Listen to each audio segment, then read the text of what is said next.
Entonces, la fase cromática empieza a aparecer debido a la putrefacción en sí comienza como consecuencia de la proliferación de las bacterias de la microbiota normal. Como ya saben, pues la microbiota, sobre todo digestiva, tiene funciones precisamente digestivas, funciones inmunológicas. Es importante, pero está su población normalmente controlada por el sistema inmune para que no tenga una proliferación de más. Pero una vez que viene la muerte somática, pues hay una disfunción del sistema inmune, se pierde su función y entonces a partir de ese momento esas bacterias de la microbiota pueden proliferar más libremente. Y entonces el primer signo que suele aparecer cuando comienza la putrefacción cadavérica es la aparición de la mancha verdosa. Esa mancha verdosa más frecuentemente es abdominal y también donde suele aparecer más frecuentemente es a nivel de la fosa ilíaca derecha. ¿Por qué? Pues porque es la zona del tracto gastrointestinal en donde hay una mayor concentración de bacterias de la microbiota. Entonces, por eso, más habitualmente esa mancha verdosa aparece en la fosa ilíaca derecha. En algunas situaciones especiales aparece en otros sitios, por ejemplo, en personas ahogadas es más frecuente que esa mancha aparezca primero en el tórax. Y en neonatos, como hay que recordar que el neonato inicialmente tiene el tubo digestivo estéril y conforme interacciona con el medio ambiente, se va poblando con esa microbiota. Entonces, inicialmente en el neonato fallecido, la mancha verdosa aparece en la cara, alrededor de los orificios naturales y no en el abdomen. Pero pues más frecuentemente es una mancha abdominal. Después, esa mancha que aparece verdosa se va propagando por todo el cuerpo, poco a poco, y en eso precisamente va a consistir la fase cromática de la putrefacción. Prácticamente todo el cuerpo adquiere una coloración verdosa, pero no es una coloración homogénea. Van a haber regiones que van a tener una coloración verdosa más intensa y otras no. ¿Dónde va a aparecer la coloración verdosa más intensa? Bueno, aparece en las zonas donde están las livideces, debido a que en esa sangre hay una proliferación más avanzada de bacterias. Y también otra región que suele adquirir una coloración verdosa más intensa es la extremidad cefálica, porque también después de la muerte habitualmente hay una congestión cefálica y eso hace que también la coloración verdosa en la cabeza sea de un mayor tono. Em, También, en cuanto a las lividezas cadavéricas, las que se ven a la superficie, en la piel, pues son las livideces convencionales, pero también aparecen manchas similares en los órganos. Solamente que en los órganos no se llaman livideces, se llaman hipostasias. Bueno, en esa fase cromática hay el cambio verdoso. Después, las bacterias de la microbiota que proliferan son bacterias aeróbicas y algunas bacterias microaerofílicas, o sea que necesitan oxígeno para crecer y reproducirse. Pero, pues cuando ocurrió la muerte verdadera, esa persona dejó de recibir oxígeno y entonces conforme se va consumiendo el resto del oxígeno que quedaba, van muriendo las bacterias aeróbicas y microaerofílicas porque ya no cuentan con ese oxígeno, con ese sustrato para llevar a cabo su metabolismo. Entonces, una vez que mueren las bacterias aeróbicas, ahora proliferan las bacterias anaeróbicas, como entre las principales, Clostridium. Entonces, proliferan las bacterias anaeróbicas y las bacterias anaeróbicas producen gas, un gas principalmente gas metano. Entonces, ese gas metano producido por las bacterias anaeróbicas se va acumulando en el cuerpo, lo insufla, hace que aumenten sus volúmenes y esa es la segunda fase de la putrefacción cadavérica, que es la fase enfisematosa. Entonces, en la fase enfisematosa, la coloración verdosa desaparece un poco, pero se mantiene principalmente en las livideces y en la extremidad cefálica. Viene esta insuflación del cuerpo con acumulación de gas y es la fase enfisematosa de la putrefacción. También en esa fase enfisematosa de la putrefacción, sobre todo en la parte final, aparecen las ampollas, la epidermolisis y la formación de ampollas. Eso es debido a que el gas se va liberando poco a poco a través de los orificios naturales, pero también parte de ese gas se filtra a través de la piel. Entonces, al llegar a la unión dermoepidérmica, favorece su separación y la acumulación de líquido pútrido entre esa separación entre la dermis y la epidermis, ocasionando que se formen ampollas. Y me faltó mencionarlo en la fase cromática. Al final de la fase cromática también aparece algo que se le llama red venosa póstuma, que es la que es como la apreciación de los vasos sanguíneos superficiales a través de la piel porque adquieren una coloración más verdosa y es debido a que las bacterias van utilizando como caldo de cultivo la sangre que se quedó dentro de los vasos sanguíneos superficiales. Y entonces aparece una especie de red verdosa que se le llama red venosa póstuma. Entonces, con el paso del tiempo, se va eliminando ese gas por los orificios naturales, se filtra a través de la piel y finalmente, al final de la fase enfisematosa de la putrefacción, el cuerpo adquiere una complexión similar a la que tenía antes de la propia fase enfisematosa. O sea, se va eliminando el volumen que adquirió por el gas. Y la tercera fase de la putrefacción es la fase colicuativa. En esa tercera fase de la putrefacción, bueno, se va perdiendo el gas, va adquiriendo sus dimensiones previas el cuerpo nuevamente, pero algo que ocurre importantemente en la fase colicuativa es la formación del putrilago. El putrilago es como una especie de masa heterogénea que va a estar conformada por la degradación de los diferentes órganos. Entonces, los órganos, en esta fase colicotiva, los órganos van dejando de tener la apariencia propia que normalmente tienen y se van combinando entre sí, formando esa masa irregular llamada putrilago. Entonces, en esa fase enfisematosa, los órganos se van degradando, en esa fase, perdón, colicotiva, los órganos se van degradando más, van perdiendo su apariencia y forman igualmente los tejidos y forman el putrilago. Y finalmente, en la fase de reducción esquelética, se pierden todos esos tejidos y ya únicamente quedan los huesos, tal cual. Y esos huesos puede ser ya sea que se destruyan, que continúen hacia la pulverización o que se puedan fosilizar y mantenerse más estables o más íntegros como fósiles. Y bueno, en cuanto a la putrefacción cadavérica, entonces la fase cromática suele empezar entre 24 y 32 horas después de la muerte. La fase enfisematosa suele comenzar entre 48 a 72 horas después de la muerte.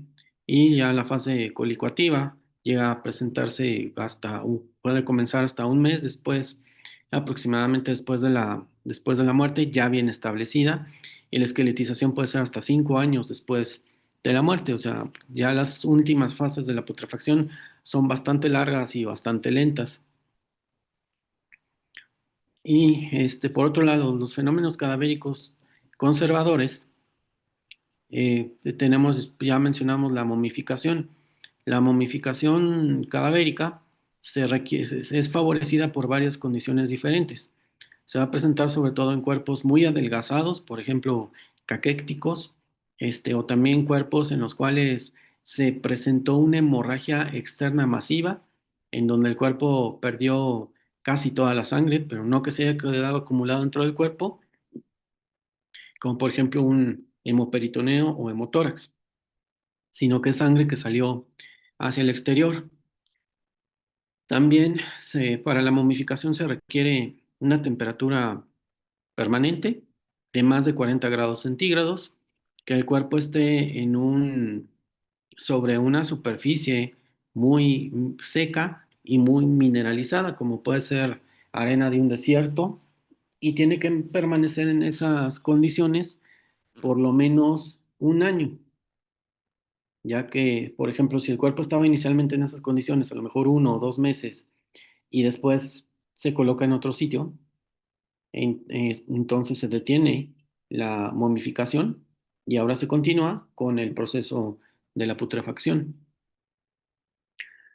Y en la momificación, pues algo que ocurre principalmente es un afinamiento de los rasgos faciales y conservación con un aspecto acartonado del resto del cuerpo. La corificación, perdón, adiposira. La adiposira es otro fenómeno cadavérico conservador en donde se favorece por condiciones casi completamente distintas a lo que es la momificación. O sea, se presenta principalmente en cuerpos obesos, en cuerpos que están, perdón, la momificación me faltó mencionar que tiene que ser en un ambiente abierto en donde esté sometido a corrientes de aire. En cambio, la adiposira es en ambientes cerrados donde no hay corrientes de aire, hay que estar a temperatura templada y en un ambiente húmedo. Lo que sucede y también tiene que permanecer en esas condiciones de 6 meses, por lo menos de 6 meses a un año. Lo que sucede en la adiposira es que hay una saponificación del tejido adiposo. Entonces, las bacterias, gran parte, se van hacia el tejido adiposo y por acción de las bacterias hay la saponificación del mismo. Y entonces, lo que ocasiona la saponificación es una mejor conservación, pero de los tejidos profundos, no de los superficiales. Entonces, por ejemplo, se mantiene con una mejor conservación el tejido adiposo, el tejido muscular y algunos órganos profundos, pero en cambio, a diferencia de la momificación, que la momificación afina los rasgos faciales, ocurre lo contrario con la adiposira. Hay un entoscamiento de los rasgos faciales. Esa es la adiposira. Corificación. La corificación es otro fenómeno cadavérico conservador que se presenta principalmente en cuerpos que son colocados dentro de féretros metálicos. Entonces, esos féretros metálicos muchas veces ocasionan que el cuerpo se conserve, que superficialmente adquiere o la piel adquiere un aspecto como piel encurtida.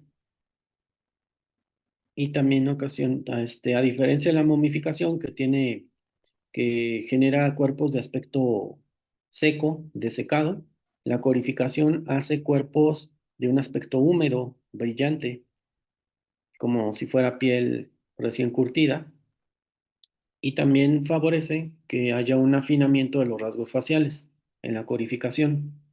Y el congelamiento es literalmente pues el congelamiento del cuerpo y de todos los fenómenos cadavéricos conservadores es el que ocasiona una mejor conservación. Como por ejemplo no fueron humanos, pero por ejemplo los mamuts que llegaron a encontrar congelados en Siberia prácticamente íntegros. Entonces, esos son los fenómenos cadavéricos conservadores.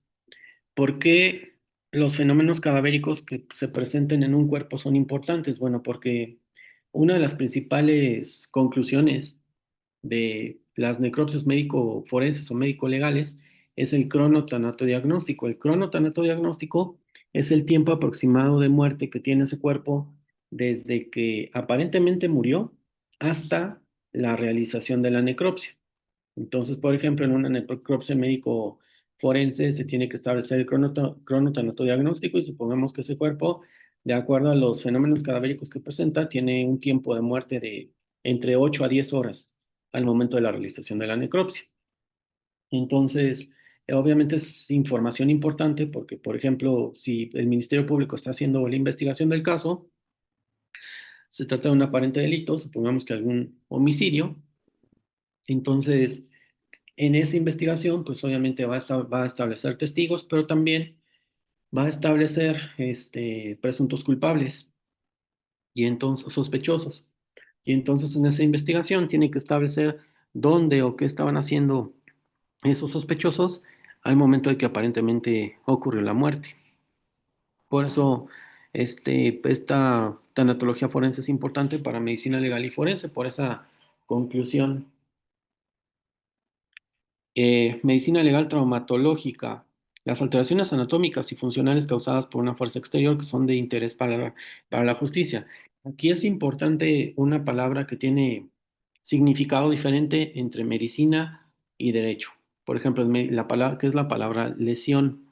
Lesión en medicina, pues muchas veces lo utilizamos prácticamente para la mayoría de las vulneraciones a la salud. Por ejemplo, si una persona tiene una herida que se hizo con un machete o como sea, pues se le considera una lesión, pero también muchas veces se considera una lesión, por ejemplo, un tumor maligno.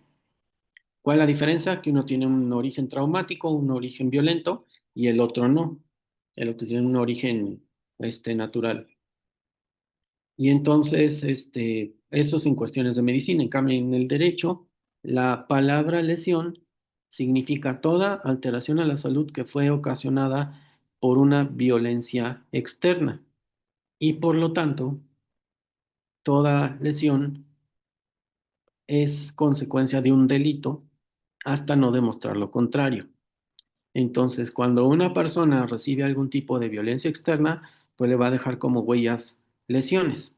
Esas lesiones pues van a tener diferentes características, diferentes tamaños, diferentes naturalezas, diferente gravedad y esa información va a ser importante para la para que posteriormente el juez emita su conclusión o su sentencia. Entonces, cuando una persona recibe algún tipo de agresión, le va a quedar como huella o como evidencia una lesión. Entonces, algo que una de las tareas más cotidianas o más habituales de medicina legal y forense es establecer la clasificación médico-legal de las lesiones. Esa clasificación médico-legal de las lesiones se obtiene a partir de lo establecido en los códigos, como los códigos penales, como el Código Penal Estatal, que cada estado tiene su propio código penal, o el Código Penal Federal. Se aplica lo del Código Penal Estatal para los delitos del fuero común y el Código Penal Federal para los delitos del fuero federal. ¿Qué información es importante de las lesiones para los abogados? Bueno, cuando se hace una certificación de lesiones y se va a hacer la clasificación médico-legal de esas lesiones, de cada una de las lesiones que presenta se tienen que establecer varias características. Una, si la lesión pone o no pone en peligro la vida. Si sí, ¿por qué? Porque, por ejemplo, si no murió la persona, porque si muere, pues si es asesinada, pues va a ser un homicidio o puede ser un feminicidio, dependiendo dependiendo del caso. Pero si no muere, pero es una lesión que pone en peligro la vida, en lugar de ser un delito de lesiones, únicamente ser un delito de lesiones, puede terminar clasificándose como un intento de homicidio o intento de feminicidio, por ejemplo, que obviamente van a tener más castigo que si se trata de un delito de lesiones únicamente. Entonces, de cada una de las lesiones, si pone en peligro la vida o no pone en peligro la vida. Segundo, si la lesión produce alteraciones funcionales y si esas alteraciones funcionales son parciales o totales, permanentes o temporales para esa función. Por ejemplo, una persona que le dio una patada en una pierna y tiene una fractura del peroné. Entonces, esa fractura del peroné pues, le va a producir alteraciones para la deambulación. Entonces, tiene alteraciones parciales para la deambulación. ¿Por qué? Porque solamente está fracturado un peroné, el otro no. Entonces, hay una pérdida parcial de la función. Y la pérdida es temporal. ¿Por qué? Porque se da tratamiento y la persona puede llegar a recuperar la capacidad de deambular. En cambio, por ejemplo, una persona que tiene y le pone en peligro la vida, no, no le pone en peligro, no le pone en peligro la vida. En cambio, una persona que no la mataron, pero recibió un disparo por arma de fuego que le ocasionó la laceración de la médula espinal a nivel de L1. Entonces, este disparo por arma de fuego con laceración de L1, de la médula espinal a nivel de L1, ¿pone en peligro la vida? Sí. Produce alteraciones funcionales, sí, que van a ser completas, que va a perder la movilidad para siempre de los dos miembros inferiores. Entonces, es una pérdida total de la deambulación y permanente, porque esa persona no va a tener capacidad de recuperarse. También, si la lesión o no puede sanar, y si sí puede sanar, si tarda menos de 15 días o más de 15 días en sanar. Por ejemplo, una persona le dieron un golpe en un hombro, trae un moretón, trae una equimosis, pero no tiene ninguna otra lesión. Entonces, se considera una lesión que tarda menos de 15 días en sanar. En cambio, si tiene un hematoma, tiene crepitación, tiene deformidad y tiene una fractura, pues ahí ocurre completamente lo contrario. Es una lesión que puede sanar, pero va a tardar más de 15 días. También, otra de las condiciones, perdón, de todas las lesiones que se encuentren, se tienen que describir cuatro características. Una, la naturaleza, o sea, cómo fue ocasionada esa lesión.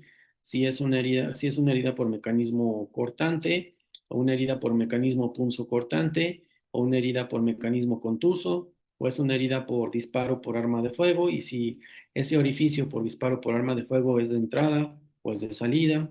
Entonces, de acuerdo a las características de la lesión, cómo fue producida. Esa es la naturaleza. También el tamaño, cuánto mide. También la localización anatómica de acuerdo a la anatomía de superficie. Esta anatomía de superficie pues es de acuerdo a las regiones y muchas de las que ya conocen. Por ejemplo, en la, en la extremidad cefálica pues está la región occipital, la región parietal, la región frontal, las regiones temporales, ya sea derecha o izquierda en cada uno de ellos. En la cara pues tenemos las regiones orbitarias, tenemos los surcos nasogenianos, tenemos las regiones maxilares, las regiones mandibulares, la región mentoniana, los labios, la comisura de los labios, en la nariz, pues si son las alas nasales, si es a nivel de los huesos propios de la nariz o a nivel del tabique nasal. En el cuello, pues tenemos las caras, la cara anterior, cara posterior, cara lateral derecha, cara lateral izquierda, y las caras intermedias, como la cara anterolateral derecha, anterolateral izquierda, posterolateral derecha, posterolateral izquierda. En el caso del tronco, por ejemplo, pues está el tórax, el abdomen, que el hemitórax derecho, el hemitórax izquierdo, la región esternal, en cada uno de los hemitórax, a nivel de qué espacios intercostales está. También se toman en cuenta las líneas imaginarias, como la línea media anterior, en el caso del tórax, pues la línea paraesternal, la línea medio clavicular, axilar anterior, axilar media, axilar posterior. En la región posterior, pues la línea media posterior, las líneas también para vertebrales posteriores, las líneas medio escapulares, ambas regiones escapulares, ambas regiones subescapulares, la región dorsal, la región lumbar. En el abdomen, pues tenemos los cuadrantes, epigastrio, mesogastrio, hipogastrio, fosas ilíacas, etc. En las extremidades se dividen por tercios cada uno de los segmentos en el miembro superior, el brazo y el antebrazo. En el miembro inferior, el muslo y la pierna. Entonces, cada uno de esos, cada uno de esos segmentos se divide en caras, igual que en el cuello. Cara anterior, cara posterior, cara lateral, cara medial. Y también las caras intermedias. Anterolateral derecha, anterolateral izquierda, posterolateral derecha, posterolateral izquierda, de cada uno de los segmentos. Y aparte, cada segmento se divide en tercios. Tercio proximal, tercio medio y tercio inferior. Por ejemplo, si una persona tiene una herida por arma blanca, supongamos punzo cortante, em, en la cara anterior del antebrazo, en la cara anterior del brazo izquierdo, unos 2 dedos por arriba de la flexura del codo, este, que corresponde con la fosa cubital. Entonces, la localización correcta es que esa herida está localizada en la cara anterior del tercio distal del brazo izquierdo, por ejemplo. Entonces, tiene que ser dividido en tercios. Y bueno, ya mencionamos la clasificación médico-legal de las lesiones. Entonces, de acuerdo a la gravedad que tenga esa lesión, si pone en peligro la vida o no, si puede sanar o no, si deja alteraciones funcionales o no, se le va a dar, es como los abogados terminan teniendo la gravedad, y de esa manera pues ya el juez va a tener una conclusión de acuerdo al caso, y poder clasificar, por ejemplo, el delito, como ya mencionamos, que puede ser de lesiones o puede ser un intento de homicidio. También en estas lesiones es importante, también se valora en algunas ocasiones lo que es la estética, si deja alteraciones estéticas o no. Las lesiones que se considera que pueden dejar alteraciones estéticas o huella, que también se les llama huellas visibles permanentes, son las localizadas en la cara, en el cuello y en los pabellones auriculares. Entonces, en esos sitios donde puede dejar huellas visibles permanentes.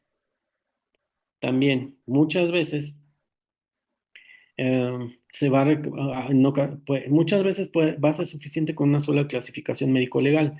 Por ejemplo, el caso de la persona que traía el moretón en el hombro, que no tiene ninguna otra lesión, pues se sabe que es una lesión que no pone en peligro la vida, no produce alteraciones funcionales y no tarda más de 15 días en sanar. Entonces, es una persona que no requiere una nueva revisión, pero aquellos casos en los cuales no se sabe cómo va a evolucionar la lesión o va a tardar en curar más de 15 días esa lesión, se tiene que hacer lo que se hizo en ese momento, que fue una clasificación médico-legal inicial de las lesiones, y después se tiene que hacer una clasificación médico-legal final de esas lesiones. Esa clasificación final lo que busca es establecer si dejó alguna secuela. ¿Cuándo se tiene que hacer la clasificación final, la nueva revisión? Por lo menos 60 días después de la clasificación inicial. Y bueno, eso es en cuanto a medicina legal traumatológica. Medicina legal materno infantil, pues también se ven todos los aspectos relacionados con violación, con abuso sexual, con violencia intrafamiliar, con síndrome del niño maltratado, aborto. ¿Dudas?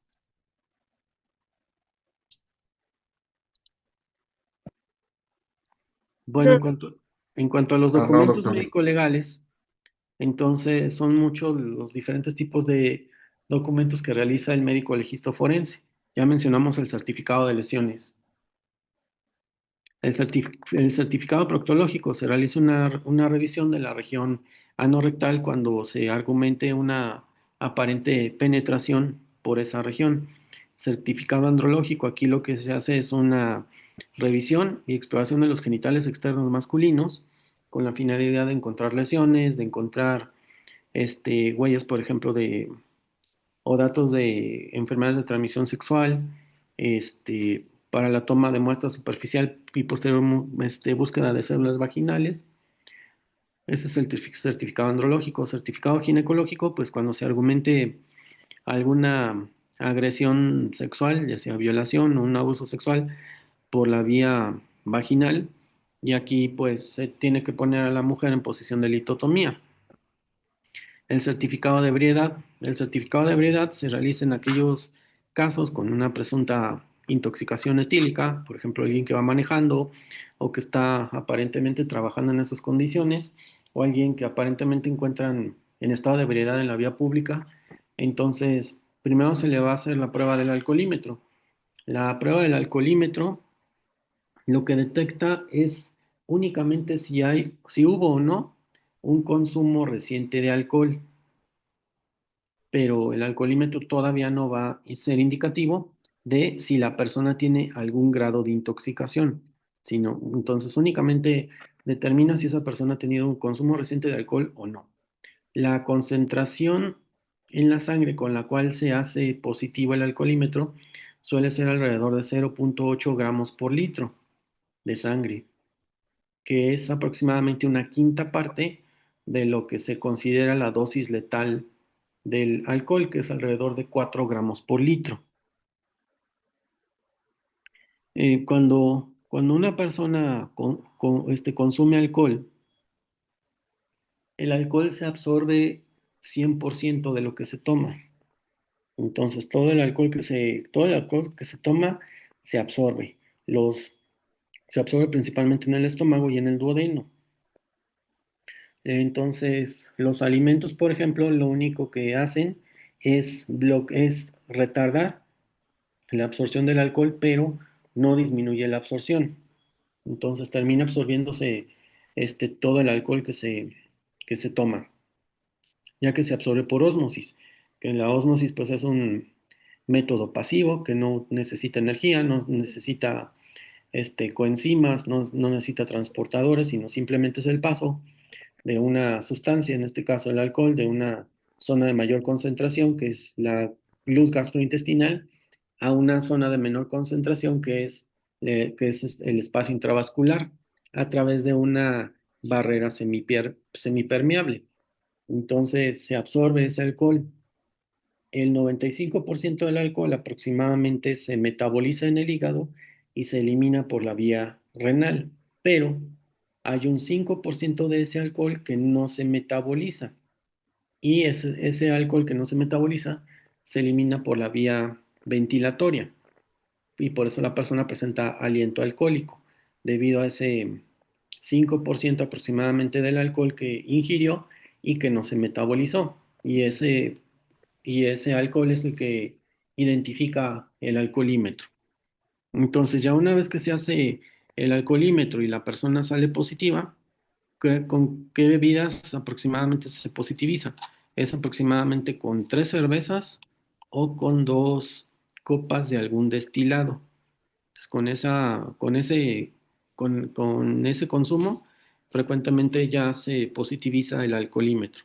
Y entonces a esa persona se le pasa a revisión con un médico legista para que se haga un estudio de el certificado de ebriedad, en donde se le tiene que hacer interrogatorio, exploración física para la búsqueda de datos de intoxicación con el alcohol y que también a qué grado de intoxicación tiene o un, solamente tiene datos de aliento alcohólico o de consumo reciente de alcohol, pero sin intoxicación. Y se tiene que acompañar de un estudio toxicológico en donde se toma una muestra, ya puede ser de sangre, puede ser de orina, y se procesa por parte del químico para obtener un valor de si tiene esa sustancia o no y cuál es la concentración de la sustancia. El certificado de edad clínica. Certificado de edad clínica aparente es un certificado que se puede solicitar en aquellos casos en los cuales hay una persona bajo alguna investigación legal y no se sabe qué edad tiene, pues ya sea porque no cuenta con documentos o los documentos son falsos, pero no se sabe exactamente qué edad tiene. Entonces, a través de la exploración física y a través de estudios paraclínicos, se puede identificar en qué edad aproximadamente está esa persona. En uno de los casos en que más se utiliza el certificado de edad clínica es en aquellos casos en los cuales la persona que está siendo investigada, ya sea como víctima o como victimario, que esa persona se trata de un adolescente o de un adulto joven que no se sabe si es mayor o menor de edad. Entonces, con el certificado de edad clínica aparente, se hacen interrogatorios, se hace exploración física, se hacen estudios. Por ejemplo, se considera que el cierre de los cartílagos de crecimiento en los huesos largos, una persona que los presenta ya se considera clínicamente como mayor de edad, o una persona que presenta la erupción de los terceros molares, y se considera que también por clínica ya es mayor de edad. El certificado toxicológico, que es similar al certificado de ebriedad, pero solo que aquí para otras sustancias. Si de acuerdo a las manifestaciones clínicas la persona está intoxicada o no con algo y qué sustancia es. Igual también en los toxicológicos, aquí lo que hace el médico es el examen de toxicomanía, porque quien hace el estudio toxicológico es el químico, identificando la sustancia que está presente en la muestra y cuál es la concentración de la misma. Y las necropsias médico-legales o médico-forenses. Bueno, ¿qué características tienen las necropsias médico-legales o médico-forenses? ¿Y qué diferencias tienen con las autopsias clínicas, por ejemplo, que es el patólogo en un hospital? Bueno, las necropsias médico-legales o médico-forenses se realizan con el objetivo que ya mencionamos hace un momento, que es hacer el estudio de ese caso para determinar si la muerte ocurrió como consecuencia o no de un delito. Entonces, las autopsias médico-legales o médico-forenses se hacen por un médico legista o por un médico forense en un servicio médico-legista o servicio médico-forense. Las autopsias médico-legales siempre son completas. ¿A qué se refiere con completas? Que tiene que haber la apertura de por lo menos las tres grandes cavidades corporales, que es la cavidad craneana, la cavidad torácica y la cavidad abdominopélvica, con la revisión al exterior y al interior de todas esas regiones, de todos y también de todos los órganos que contienen. Y si es necesario, muchas veces se tiene que abrir alguna otra región corporal, como por ejemplo alguna parte de una extremidad completa. A eso se refiere con que sean completas, incluso aunque aparentemente al exterior esté una causa de muerte muy clara. Por ejemplo, es una persona, el cuerpo sin vida de una persona que al exterior ya se revisan, únicamente presenta una lesión por disparo por arma de fuego en la cabeza y que en el tórax o en el abdomen no presenta lesiones. De todas maneras, se tiene que abrir el cráneo y se tiene que abrir el tórax y abdomen pelvis con la revisión de todos los órganos internos, independientemente de que al exterior no se les vean lesiones.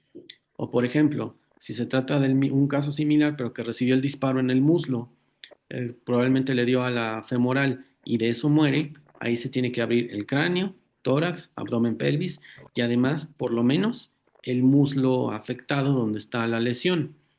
Y se tiene que hacer la revisión de todas esas estructuras y obviamente la descripción de las mismas.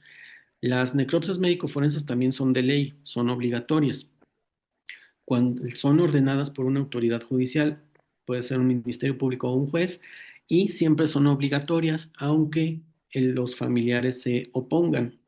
Entonces, ni los familiares pueden impedir que se realice el procedimiento precisamente porque se está investigando un aparente delito. Queda menos de un minuto, entonces nuevamente 10 minutos y les paso la siguiente clave.